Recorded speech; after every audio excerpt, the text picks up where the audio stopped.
no, you're in debt, and you're probably gonna have to sign another contract to recoup.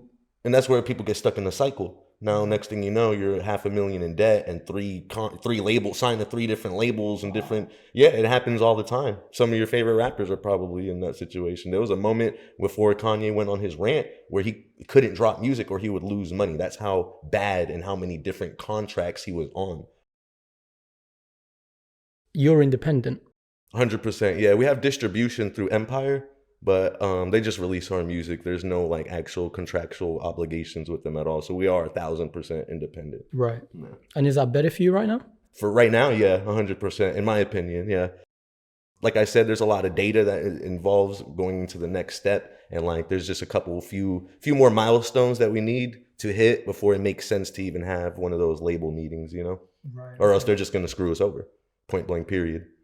It's refreshing to hear that, because like a lot of music artists will get signed with a deal. They'll get a couple of million, and if you're lucky, a couple million, barely getting 100K nowadays. Yeah, and you know, I used to remember, if you guys know Academics, yeah, when Academics used to be more culturally popular. I know he's fallen off a bit now, right? Yeah, facts, big time. I think the problem was when he started making his own music.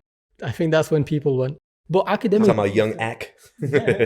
he used to go through the breakdowns, and he would say some of the problems is if they give you this money up front, then they give you an advance, and then they don't give you a penny until you've brought the advance back in. Yeah. And then the crazy part is the way they have you recoup it. Like you have to recoup it through music revenue. It's not like you can go in the streets and sell a bunch of kilos and then come back and just pay off your music debt. Like that's not how it works. The money has to come through streaming, sales, touring, things like that. And that's all in the contract too. So like you could think like, oh, I'm gonna get, so this big artist bought a feature for me and I just did this crazy like tour, but there's like people taking percentages at it. There's just so much going on that like a lot of people just sit back and just like rather not even deal with it. Usually give up, honestly, when it comes to that like business side of stuff. Yeah, 50 Cent said the most ruthless negotiators, they always wore suits. And the real people that were doing you over weren't the people on the streets, but the people in the boardrooms. You know, so that's a bit rough, I can imagine. But streaming has changed everything, right? Yeah. And about 10 years ago, when streaming was first coming through, when Jay-Z was trying to bring in Tidal, that's when we realized that era of struggle for music artists.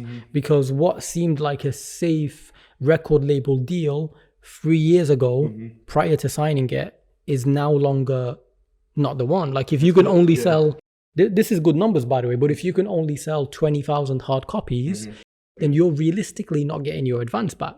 No, you're in debt, and you're probably gonna have to sign another contract to recoup. And that's where people get stuck in the cycle. Now, next thing you know, you're $500,000 in debt, and three labels, signed to 3 different labels and different. Yeah, it happens all the time. Some of your favorite rappers are probably in that situation. There was a moment before Kanye went on his rant where he couldn't drop music or he would lose money. That's how bad and how many different contracts he was on. His label was screwing him. There were so many different it was bad. So we need to explain that more. When you say his label, right, you're talking about Good Music, but Good Music was owned by who? Who was the bigger? Is it Universal? Was it Universal? I'm pretty sure it's Universal. UMG. Warner Brothers. He's got so many different imprints attached to him. And that's what I was gonna say. So like it got to a point where there's so many percentages being taken from so many different people that he is now in the negative every time he drops it. And like he sat there and exposed it. I think on Twitter he uploaded like 500-page document of his actual contract and like for everybody in the world to read. Like it was crazy. Yeah, he couldn't get out of it. And the way he did that whole rant and like went crazy for a second, and like that's when everybody dropped him. Yeah, everybody dropped him. Yeah, because he signed with Balenciaga. Right. And he fell out with Balenciaga. Balenciaga comes out with a promotional campaign with like child's literally. So he like low key disassociated from Balenciaga. This is a couple of years ago. This was like a whole thing. That was actually a power play. It was actually a power play. Let's be creative and spontaneous. Take my seat. Yeah. Yeah, you're good. So anyways, Lazo, the way his situation was set up, bro, he was you're talking about Kanye's rants and that you can see his playbook. You can see his playbook. First of all, his contract is locked airtight. There's no getting out of it. his billionaire status that he was granted before he got removed from billionaire status was all through his fashion line, Yeezy and Adidas. So he wasn't even granted billionaire status off his music, even though he's a renowned music artist. Well, yeah. You know what I'm trying to say? I don't think anybody that made $1 billion did it off of what they originally started. With his situation though, it was a power play. Like, it's weird. It was because like a lot of people were like, even Kanye said when they took his contract and removed his billionaire status, what he was trying to say is it hurts man's whoever had to write the Forbes list still had to put 700 million for his network. That still hurt. Still hurt. Oh, it's not $1 billion. You still got to put 700 million. And so, but what I'm trying to say is it was low key a power play. He went crazy and started speaking out and shining light on a bunch of what I'm trying to say is from the outside looking in, it's like he's getting canceled. But little do you know, he's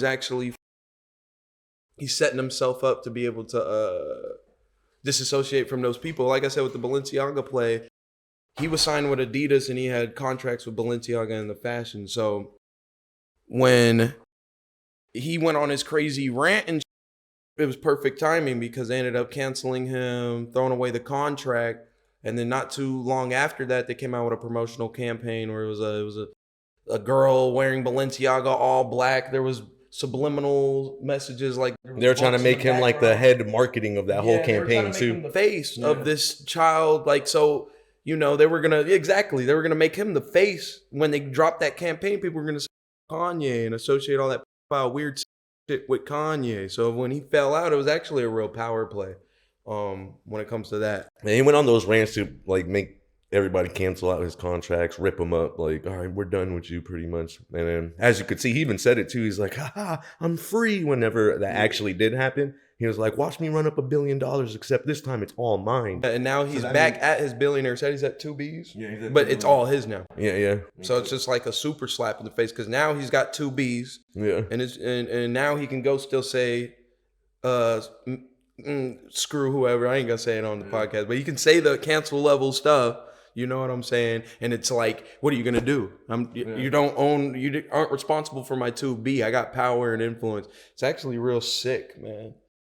Well, I mean, yeah, speech, bro. They like tried to trap him, bro. Yeah, those contracts are like, that's what I'm saying. I'd rather be someone that's like just independent, struggling until we have like, if we do sign a deal like that, it has to be life-changing money at the end of the day. Thank you for watching that clip. If you enjoyed it, here's the full podcast right here on my right, maybe your left. I'm not sure how YouTube works. Or here is another clip right here. Take care, everybody. See you on the next one.